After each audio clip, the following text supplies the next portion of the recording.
Hello, back. We're back after another hiatus on the TWIR weekly podcast. Gonna go over some news. Been very busy the last couple of weeks. Sorry for the complete lack of uploads and going completely dark for 3 weeks. To my 13 loyal viewers. But we are back and ready to talk some NASCAR. We've got the Bristol weekend. Oh boy, this cup race was a banger.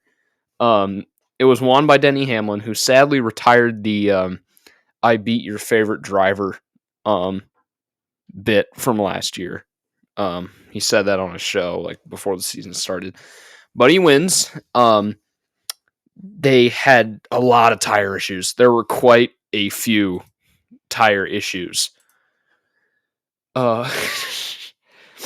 The way that the stints were going, the tires were wearing down so fast that they thought they would only have enough tires at the track to get the whole field through half the race, which is insane to think about, that they're just going through tires that fast.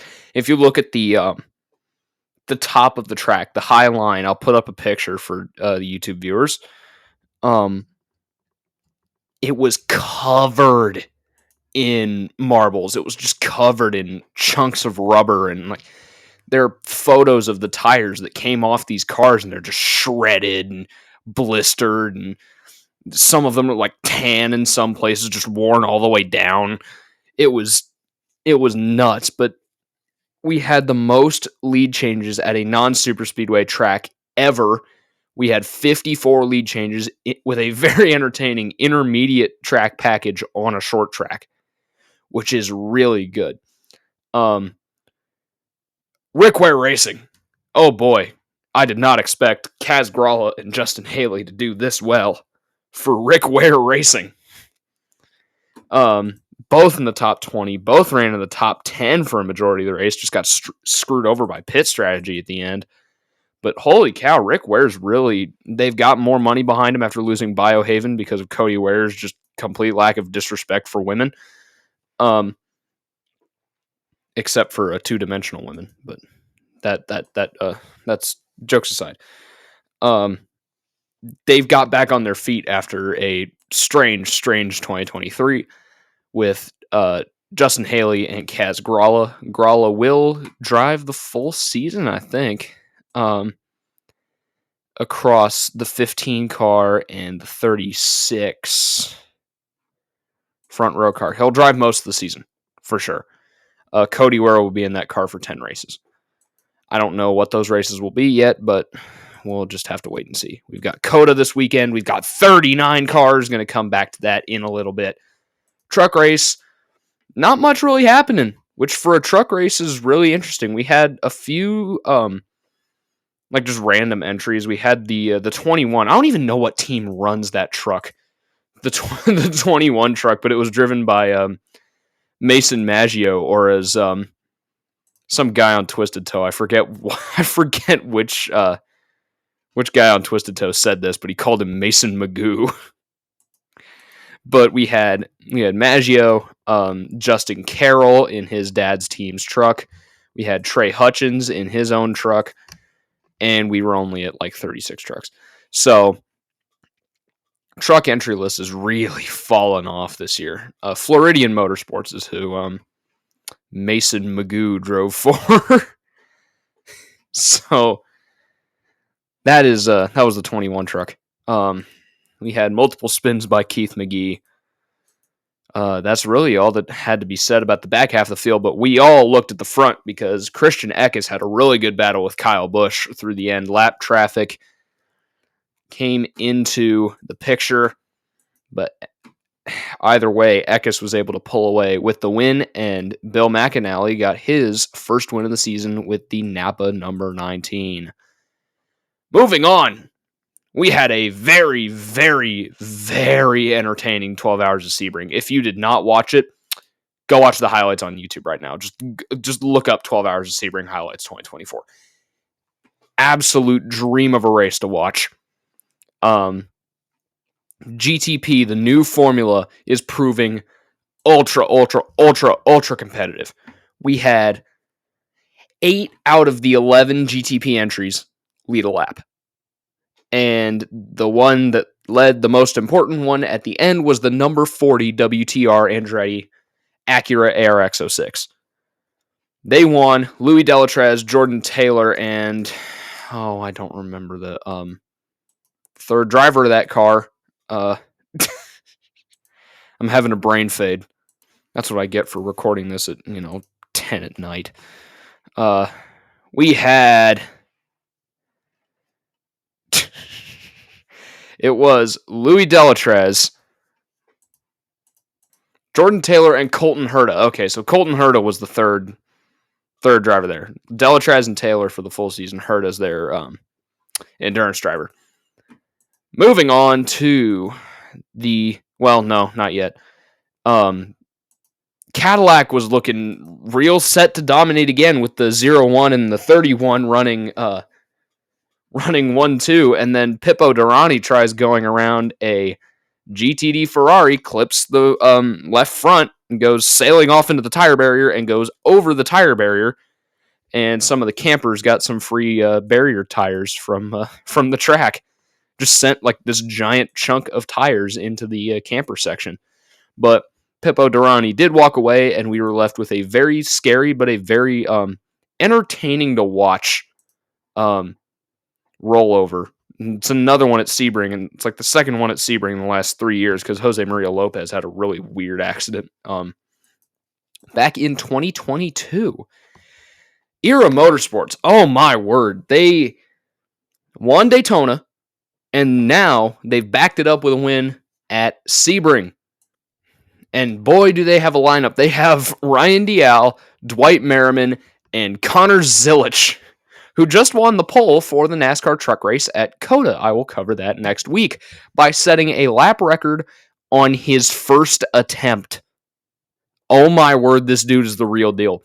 You can put him behind the wheel of basically anything, and he will win, score poles, get top tens. He will dominate in whatever you put him in. I'm waiting for a team to stick him in an Indy Lights car and everyone will be running for second place, but I don't think I'll get that dream because Connor Zilisch is a Trackhouse development driver. But this guy is the real deal. At 17 years old, he's got a very, very promising career ahead of him. Oh boy, I am very excited to watch this guy over the next. I don't even know. He's probably going to have at least a 20-year career, and hopefully he doesn't fade at all. That would be awesome just to see just pure domination in whatever he drives. Special day for Mobil 1 in GTD Pro. A lot of their cars that were sponsored by Mobil 1 were painted gold. The 01 Cadillac was painted gold. Both factory Corvettes were painted gold, and oh my gosh, they were beautiful. The 14 Lexus in GTD Pro was painted gold, and they took home the gold medal. Jack Hawksworth, Ben Barnicoat, and Kyle Kirkwood. That was a very, very competitive lineup, and they were able to walk away with the win over the Ferrari 296 GT3 of Daniel Serra, Davide Rigon, and James Collado by just over a tenth of a second. Very, very close at the end. And finally, GTD, we have another back-to-back winner. Windward Racing number 57 Mercedes-AMG. Philip Ellis brought it home in the final stint ahead of Antonio Fuoco and Elliott Skier. His co-drivers, Philip Ellis and Indy Donji, are celebrating now until Long Beach as the winners of the opening 2 races of the season. So we have Era Motorsports in LMP2 and Windward Racing in GTD winning the 36 Hours of Florida, sweeping both season-opening Florida endurance races at Daytona and Sebring. Very, very cool to see, especially with the 18 when they have such a massive talent like Connor Zilisch. In GTP, we had not only competitiveness, we had the debut of a new car, at least on this side of the Atlantic. We had the Iron Lynx number 63 Lamborghini SC63 LMDH prototype make its U.S. motorsport debut. That car will be running the Endurance Cup races. So it will be running from now on. It will be at Watkins Glen. It will be at Indianapolis, my home track, with 2 cars, hopefully. And it will be at Petit Le Mans. It will not be running the full season. That will be next year. The Sean Creech Motorsports number 33 car, the only Ligier in the LMP2 field, managed to stay out of trouble all 12 hours except for one quick spin by Lance Wilson where he couldn't really get the car started and needed a caution. But they were able to come back from that. The lineup was him, Joao Barbosa, and Johnny Edgar. They were able to bounce back, come home 6th in class and on the lead lap, which is great after an abysmal Daytona that they had where they caused about half the yellows and finished, out of the race and like 137 laps down when they finally kicked the bucket. It was not fun for the Stars and Stripes number 33 at Daytona, but it was good to see them bounce back, get some decent points because that is a full season entry.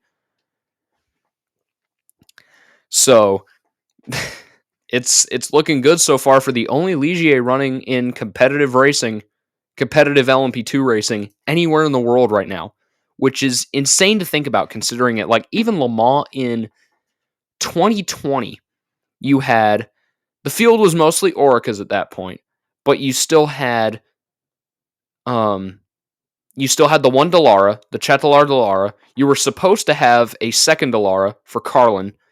There were supposed to be 2 Rileys on the grid for Rick Ware Racing, and then there were like 5 or 6 Ligiers. But 2020 Le Mans, we were going to have all 4 LMP2 chassis manufacturers, and then COVID happened. Rick Ware sold off both of their Rileys. Well, they never got the second one, actually. So that car's probably in the scrap heap now. It got sold to Antonio Ferrari and Euro International to use as like a pit stop practice or test car or whatever. But that car is probably in the scrap heap somewhere. And then back 2017, that was the only time we ever had 4 LMP2 manufacturers in the same race. The multiple Ligiers, multiple Dallaras, a ton of Oricas, and we had the one Riley run by Ben Keating, which was not that good. But it's good to see chassis competition return. I saw in David Land's video a very, very interesting, thing from one of the Ligier executives that was there at the track. They have multiple teams running gentleman drivers inquiring about running Ligiers next year. So if Ligier proves to be competitive in IMSA, which is the only full season, which is now like the premier full season LMP2 championship now that WEC has dropped LMP2 for the full season, that's going to be huge. 1 for car count and 2 for chassis competition, which would be great to see once again. Coming back over to NASCAR news, we have BJ McLeod Motorsports never really got the funding. They'd spent $40 million shortfall by selling their charter that lasted the 3 races. And they're going to part-time Xfinity. They're only going to run when drivers have sufficient money. Kamui Kobayashi's back. We have more road course ringers at COTA. We have a 39-car entry list. AJ Allmendinger's back in the 13 for Colleague. Shane Van Gisbergen is in the 16 for Colleague.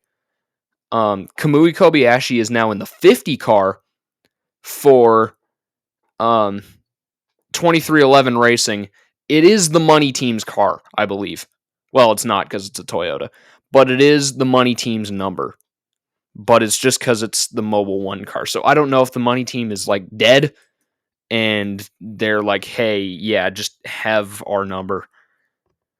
Or if that's just a special one-off thing, or we'll see the money team later. But the big team that's coming back is MBM Motorsports. Uncle Carl is back with everyone's favorite underdog driver, Timmy Hill. The number 66 is looking really good as a dark horse too. I really hope Lionel Racing wakes up and offers that as a diecast, and people buy it so it actually gets made. That would be great to have an MBM diecast on my shelf. We are moving into some of the final bits of news here that I have. This was announced before Sebring, but I never got a chance to cover it because I've been so busy to so busy that I couldn't record over the last couple of weeks. But Chip Ganassi Racing and Cadillac will part ways at the end of the season. It looks like for IMSA, that second Cadillac is going to get taken over by Action Express. We don't know who will take over the European car yet, if that's going to be, since Pratt Miller doesn't have a factory effort in Europe, if that's just going to get taken over by the factory, by GM fully with Pratt Miller equipment or whatever, because Pratt Miller is also pursuing an IndyCar program with Chevy engines. And that leads me into the next thing. News broke on Reddit today. Yeah, news broke on Reddit. Wow. That Prema Racing, a very, very accomplished F1 feeder series team, is looking into a 2-car IndyCar program with Chevrolet engines. This is very interesting because Chevy's the only go right now in terms of full season engine leases, because Honda doesn't want to give out any more engine leases. We don't know how willing Chevy will be to give out 3 more, 1 for a Pratt Miller car and 2 for 2 Prema cars. But I'm hoping it happens. Like that would be great. That would bring us, with the Pratt Miller and Prema cars, that would bring us to 30 full-time cars, which is insane. That leaves 33 spots for the 500, and of course more bumping. When the 500 rolls around, I'd love to see 2011 again, when like 40 cars show up. That would be fantastic. More IndyCar news. Is he 19 now? I don't know if he's 18 or 19. I forgot. Nolan Siegel. Very, very good Indy Next driver, running for the championship this year. He's running all of the weekends in IndyCar that don't have an Indy Next companion race. So he's running here at Thermal Club in the 18 car for Dale Coyne. He's running the 500. He's running Toronto. And I don't know the other race that doesn't have an Indy Next companion race. Oh yeah, and he's doing Long Beach. That's the one. That's the 4th race that doesn't have a companion weekend. All right, so he's doing Thermal Club, Long Beach, the 500, and Toronto in the Dale Coyne Racing 18 car. I'm assuming it's the 18, that they're not going to be swapping drivers around between the 18 and the 51, because I think the 51 is still mostly led by Rick Ware, if Rick Ware has the money. Interesting story popped up on Racer the other day that RC Enerson he's not guaranteed in the Able Motorsports 500 entry, which means that Able Motorsports has bought another chassis at some point, because the only chassis they had last year was the former Top Gun Racing car that is owned by Neil Enerson, RC's dad.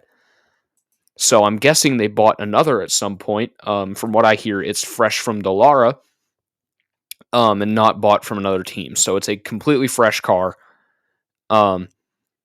We have drivers that are looking for seats, like J.R. Hildebrand. I don't even know if Pippa Mann's still in the running. I doubt it. I think she's doing her own thing now. Stephen Wilson's still looking for a seat after being kicked out of Dry Iron Reinbold. Devlin DeFrancesco's looking for a seat. There are a lot of drivers that might scramble for that number 50 Able car if RC doesn't have the funding for the 500. There are a lot of drivers on the outside looking in just to get a car, not even to get in for the 500, not even like get into the 500 to qualify, because you have to bump 2 other people out. It's huge. It's going to be a massive opportunity if RC doesn't bring up the money. He is running the Xfinity race at COTA, sponsored by Skip Barber Racing School, which brings me to my next news update. Another thing that came out today: Skip Barber Racing School has bought SRX. If you don't remember, SRX went bankrupt at the beginning of January, canceled their season this year. Skip Barber Racing School has bought them out. I really want to see what they do with those cars, because those cars race very, very well on short tracks. I want to see if they put some put little kids in them and see how well they do. What else in my last little bits of news that I have here on my Google Doc? Isotta Fraschini is eyeing a customer hypercar program, which I doubt a lot of people would buy because that car is horrendously off the pace. Other sports car news, we had Sebastian Vettel is going to join, or has joined Porsche Penske Motorsport at a 36-hour endurance test at Motorland Aragon. This might be a seat for, I think their driver lineup is full for this year at Le Mans. Their third car has full, it is completely full. So this might be for the next couple years, but Vettel might go for the Triple Crown. If Fernando Alonso doesn't get a shot at the 500 in the next couple years,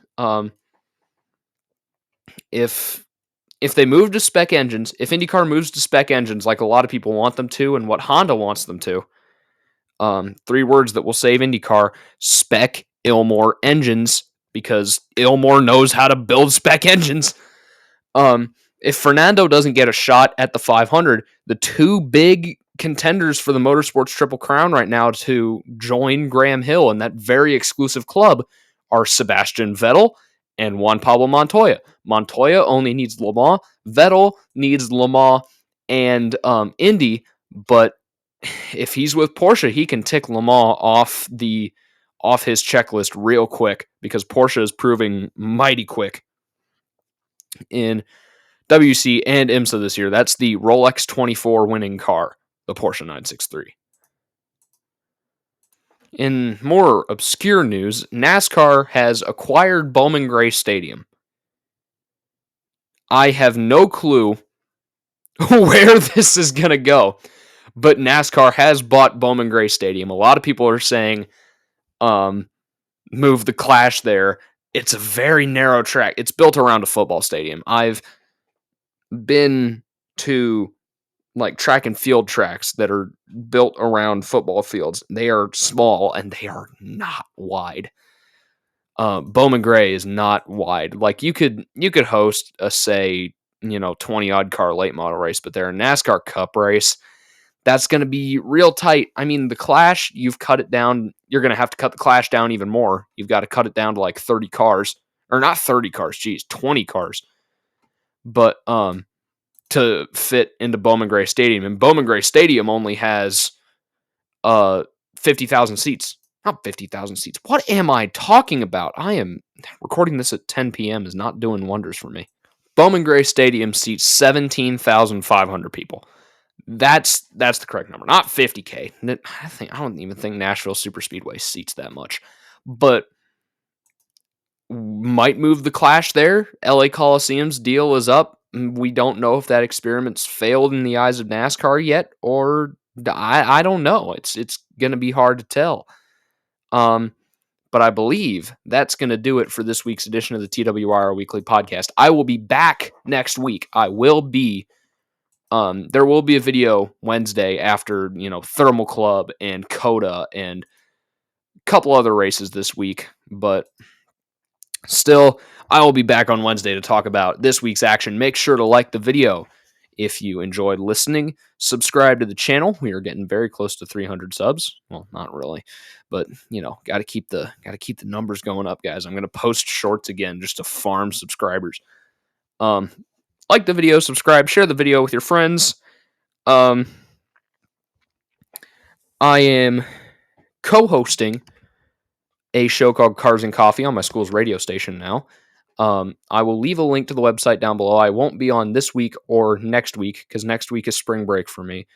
And this week, Oliver and Kyle, 2 great friends, their show, they will have Craig Hampson on the show.